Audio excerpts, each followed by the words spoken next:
Okay, so this is my new Nissan Leaf. I picked it up last Saturday. I've been using it all week without any charging at home, just from public chargers, mainly because I'm in a first floor flat until the end of this month.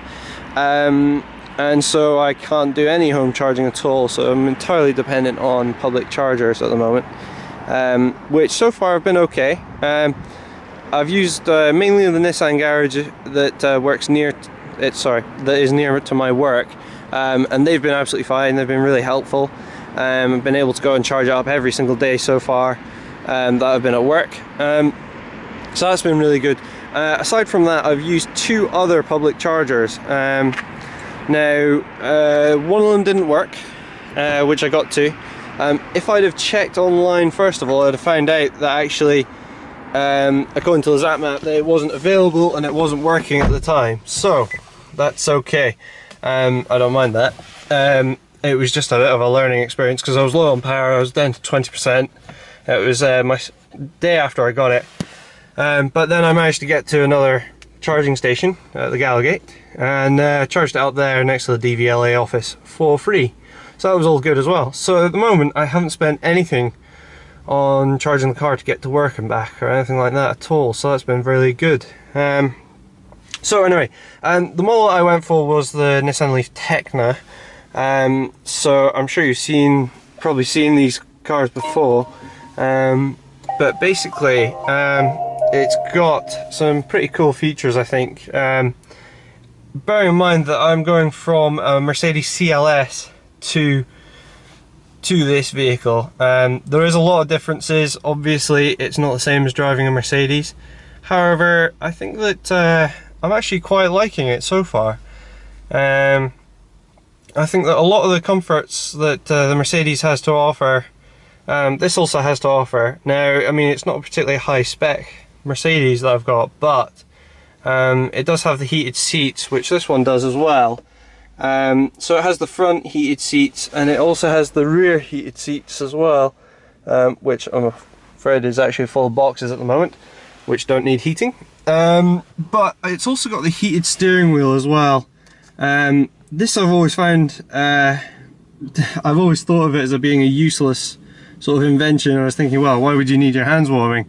But actually when you actually do think about it for more than a second, you think, well, actually sometimes your hands are cold and you wear gloves in the car if you've been scraping the ice off of it in the morning. Well, actually, it's been snowing this week, so actually I have actually been using that. And I've also been using the preheat settings from Nissan's Car Wings without it being on charge. I've got to say, it's actually done pretty well. It doesn't use that much energy to preheat the car, the steering wheel and the heated seats as well. Because of course those heated elements like the seat and the steering wheel are coming from the second 12-volt battery. It doesn't affect the range at all, so it's just the climate control that affects it. I do actually have climate control on all of the time when I'm in the car. I've just turned it off just now because I don't need it. It's actually fairly alright in the car at the moment. I've just got the heated seat on. It's just nice. But it's got lots of features with this Tekna model as well. In terms of, like, you've got your CD player, you've got your map SD card, so you can upload additional maps for the sat-nav. It doesn't do anything else, so if you're thinking that it's got an SD reader for music, it doesn't, I'm afraid. It has got the, you know, the full sat-nav as well. I've not had much of a chance to use it yet, other than when I was finding those two charging stations. It found them both fine. In terms of, it got me to the car park where they were located, and then I struggled to find them. Well, the first one I struggled to find anyway. It was pitch black though when I was looking for it, so but that's okay as well, so that's fine.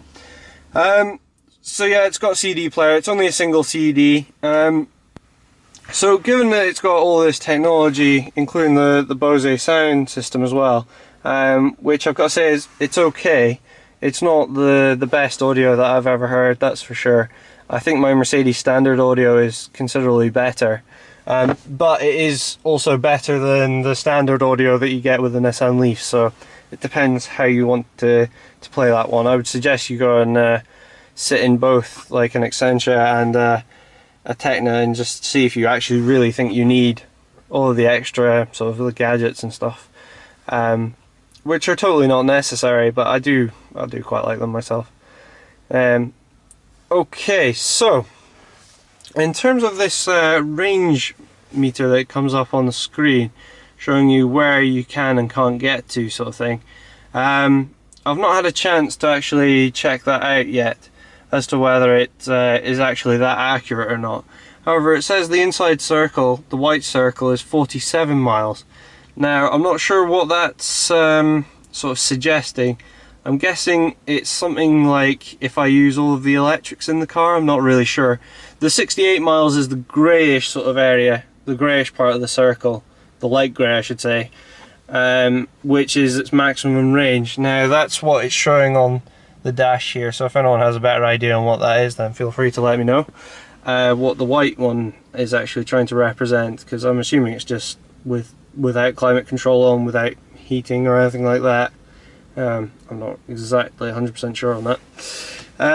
It has got the voice control as well, which I've tried out, and maybe it's just because of my sort of accent, but it really doesn't understand me. Would you like to access phone, navigation, very well. Voice recognition has been cancelled. It really doesn't seem to understand myself or anyone, it appears, very well at all. So I'm quite disappointed with that. It doesn't work really. But on the other hand, it's, you know, it is what it is. Voice recognition's always been a bit off until recent years, and obviously this just is still a bit old school. So on here as well, you've got the camera on the Tecna, which on the Essentia you have the reversing camera. However, on the Tecna you have the 360-degree camera as well, so you can see all around the car. Actually, I do find this for parallel parking, really handy, is you can flick through the camera options on here. So you've got like the full 360 on the left there and the reversing here. However, if you press camera again, you can actually just get on the left hand side, the left hand wheel, so that would be really handy for parallel parking in town. I've got to say, it's one of my worst bits of parking is the parallel parking. I'm not very good at that at all. I think that's probably mainly because I've only had like large cars before. I used to do it in my instructor's Vauxhall Corsa quite easily, but longer vehicles I've never had much luck with. Anyway, so on the interior then, there's it's quite nicely done in all leather here. I quite like it. It's very comfortable. I think the seats are actually a bit better than my Mercedes even. Certainly they're more padded. I think maybe that my Mercedes is maybe just a bit older now, because it is now what, 8 years. But it's a lot softer, a lot better to feel.